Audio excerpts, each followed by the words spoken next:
The Concordat of Bologna, marking a stage in the evolution of the Gallican Church, was an agreement between King Francis I of France and Pope Leo X that Francis negotiated in the wake of his victory at Marignano in September 1515. The groundwork was laid in a series of personal meetings of king and pope in Bologna, 11 to 15 December 1515. The Concordat was signed in Rome on the 18th of August 1516. The Concordat explicitly superseded the Pragmatic Sanction of Bourges, which had proved ineffective in guaranteeing the privileges of the Church in France, where bishoprics and abbacies had been wrangled over even before the Parlement of Paris. Hardly anywhere were elections held in due form.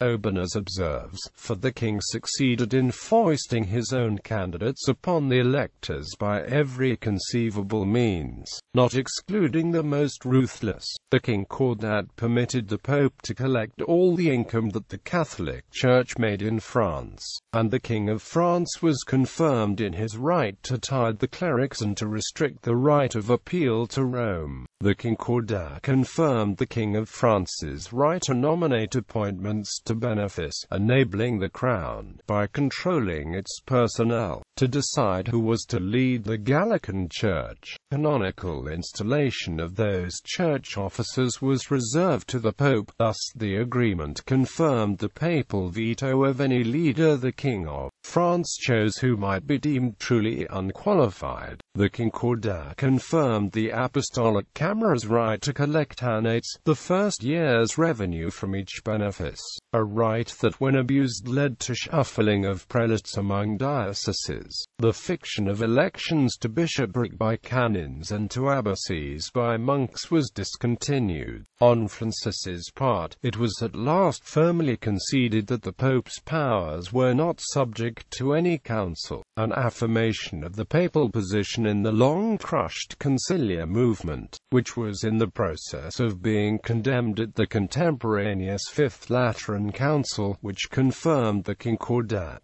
Results. Though the Concordat of Bologna left many issues unsolved, it provided the ground rules for the limited Reformation in France. The sons of Francis and Catherine de' Medici saw no advantage to the crown in any gestures towards Reformation. The King of France had enormous powers to direct the Church's wealth and provide sinecures in the offices of bishops and abbots in commendam for his faithful followers among the powerful aristocracy. The Concordat ended any vestige of the elective principle, in which the monks or cathedral canons chose the abbot or bishop. There were some protests from these disenfranchised communities whose approval of candidates had for some time devolved into a mere pro forma. It allowed the king to maintain control of the church as well as the state. For many years to come, the kings of France would struggle to keep the Catholic Church in power, as it was filled with supporters of the policies. This would lead to persecution of non-Catholics under Francis I,